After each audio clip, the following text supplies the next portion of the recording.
தற்போதைய முக்கியமான போர்கள். 1. இஸ்ரேல் ஈரான் போர்.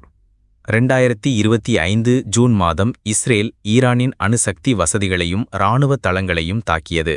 இதைத் தொடர்ந்து அமெரிக்கா கூட சேர்ந்து ஈரானின் அணு உள்கட்டமைப்பை பிசைந்து போட்டது. சுமார் 600க்கும் மேற்பட்ட ஈரானியர்களும் 28 இஸ்ரேலியர்களும் பலியாகினர்.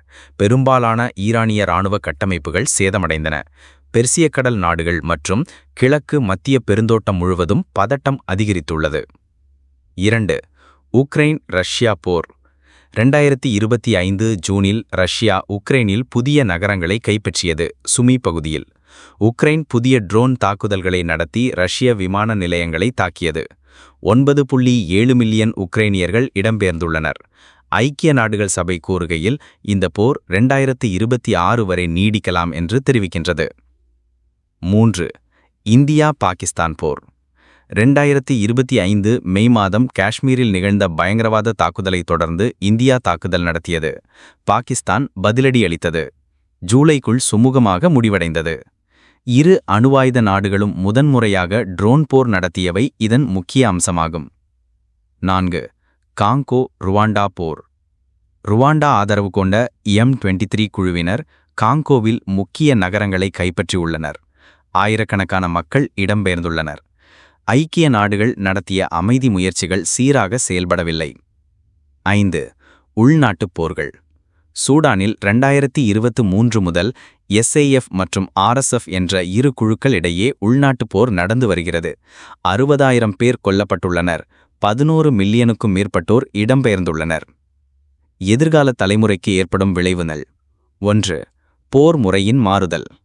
ட்ரோன், சைபர் தாக்குதல்கள் மற்றும் ஸ்மார்ட் இராணுவ சாதனங்கள் போன்றவை எதிர்கால போர்களின் மையமாக மாறுகின்றன. 2. பகுதி நிலைப்படுத்துதல் சிக்கல். பெரும்பாலான போர்கள் வலிமைசாலிகளின் ஆதரவால் நீடிக்கின்றன. உதாரணமாக ரஷ்யா யுக்ரைன் போர், ஈரான் இஸ்ரேல் போர். இது மற்ற பகுதிகளையும் மையமாக்கும் அபாயத்தை ஏற்படுத்துகிறது. 3. மிகப்பெரிய மனித வாழ்வியல் பாதிப்புகள். நெருக்கடி, அகதிகள், இடம்பெயர்வு, கல்வி மற்றும் சுகாதாரத்தில் பாதிப்பு போன்றவை எளிதில் தீர்க்க முடியாத சிக்கல்களாக மாறுகின்றன. 4. அணு ஆயுத அபாயம். அணு ஆயுத மூண்ட நாடுகள் நேரடியாக சண்டையிடும் சூழ்நிலையை எதிர்கால தலைமுறைகள் அதிகமாக சந்திக்க வேண்டியிருக்கும். 5. உலக ஒழுங்கின் மாற்றம்.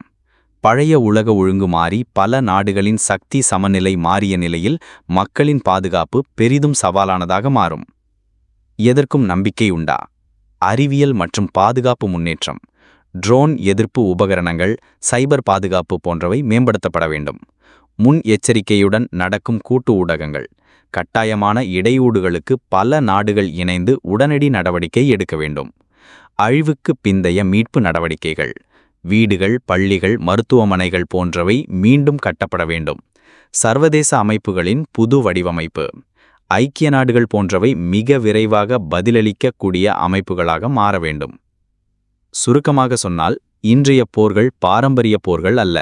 எதிர்கால தலைமுறைகள் புதிய போர் தொழில்நுட்பங்களை எதிர்கொள்வார்கள்.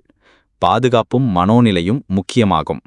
தூய்மையான நீதி, மீட்பு மற்றும் மீள் நிர்மாணம் அவசியம். போர் வரலாற்றின் ஒரு புதிய அத்தியாயம் தொடங்கியுள்ளது. அதை சமாதானத்தால் முடிக்க முடியுமா என்பது நம் தலைமுறையின் செயலில் இருக்கிறது.